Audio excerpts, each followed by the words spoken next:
कि एक सर्वे के मुताबिक ये मालूम हुआ कि मुसलमानों का 90% पैसा शादियों में जाया होता है। आज आप अपने समाज का जरा जायजा लीजिए कि न मुसलमानों के पास कोई अच्छा स्कूल है, न मुसलमानों के पास कोई अच्छा कॉलेज है, न मुसलमानों के पास कोई अच्छा अस्पताल है, न मुसलमानों के पास कोई ऐसी चीज है कि मुसलमान जिससे नफा हासिल कर सके। और शादियों में लाखों करोड़ों रुपया आज मुसलमानों का खर्च हो रहा है। लिहाजा हमें और आपको हालात का जायजा लेते हुए, और ये वक्त का तकाजा भी है कि अपनी शादियों को सादगी में करें, और जो पैसा हमारे पास है उस पैसे को हम अपने समाज के लिए खर्च करें, अपने मुआशरे के लिए खर्च करें, अपने लोगों पर खर्च करें, और समाज के लिए ऐसे जराए और ऐसी चीजों को मुहैया करके दें कि आप दुनिया से चले भी जाएं तो समाज आपकी निशानी को देखकर आपको हमेशा याद रखे। अजीजान गिरामी, करोड़ों रुपया आज शादियों में बर्बाद हो रहा है। ये मैं सोशल मीडिया के जरिए जो लोग सुनते हैं उनके लिए ये पैगाम दे रहा हूं। आज आप देखें, एक एक शादी आप देखें 80-80 लाख, 1-1 करोड़, 1.5 करोड़, 2-2 करोड़, ये पैसा जाया हो रहा है। जबकि नबी ने फरमाया कि निकाह को इतना आसान कर दो कि गरीब से गरीब भी अगर करना चाहे तो उसके लिए मुश्किल न पैदा हो सके।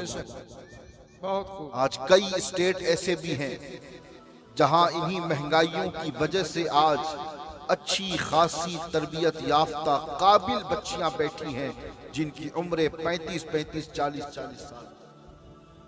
वजह क्या? वालिदैन कसीरुल अयाल, महंगाई का जमाना, डिमांडें इतनी हो गई कि गरीब बाप उन डिमांडों को पूरा नहीं कर पा रहा है।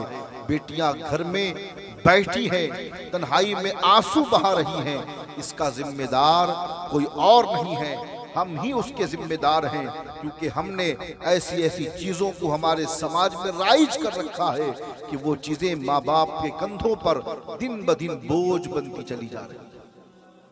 कहीं गाड़ियां, कहीं बाइक, ठीक है जिसकी इस्तेताअत थी दे दिया, लेकिन गरीब को कम से कम मजबूर तो ना करो। देखो उसके पास माल कितना है, देखो उसके पास पैसा कितना है, उसकी इस्तेताअत है भी या नहीं, उसकी इस्तेताअत के मुताबिक फिर अपनी जुबानों को दराज करो। लेकिन नहीं, कई बगैरत ऐसे भी हैं आज सुनने को मिलता है कि बाप खेती कर रहा है, मजदूरी कर रहा है, लेकिन डिमांड थार गाड़ी की हो रही है, डिमांड बुलेट की हो रही है। वो बाप बेचारा खेती में दिन रात पसीना बहाता है। मेरे दोस्तों, हम अल्लाह के रसूल की उम्मती हैं और कुरान में अल्लाह इरशाद फरमाता है, कुल इन कुंतुम तुहिब्बूनल्लाह फत्तबिऊनी, ऐ महबूब इनसे कह दो कि अगर तुम अल्लाह से मोहब्बत करते हो तो मेरी इत्तिबा करो। तो नबी की इत्तिबा क्या है? नबी की इत्तिबा ये है कि जो नबी ने किया वो करो, जो नबी ने करने का हुक्म दिया उसे करो, और जिन चीजों से नबी ने बाज रखा उनसे बाज आ जाओ। सुन्नतों को फैलाओ, सुन्नतों को आम करो, अल्लाह के रसूल की तालीमात को आम करो, क्योंकि ये दीन जो अल्लाह ने हमें और आपको अता किया है ये मुश्किल दीन नहीं है। अद्दीन सहलुन, दीन आसान है, दीन आसान है, बहुत आसान है, बस अमल करने वाला हो। लोग कहते हैं कि दीन पर चलना तलवार की धार पर चलने के बराबर। मैं कहता हूं नहीं प्यारे, ये दीन इस्लाम मुश्किल तरीन दीन नहीं है, ये दीन इस्लाम आसान मजहब है, आसान तरीन दीन है। ये लोगों की जिंदगियों में आसानियां पैदा करने के लिए आया। ये दीन सहूलतें देता है, ये दीन आपको अपनी जिंदगी में आसानियां अता करता है। तो अल्लाह हमें और आपको सही मानों में सच्चा पक्का मुसलमान बनाए।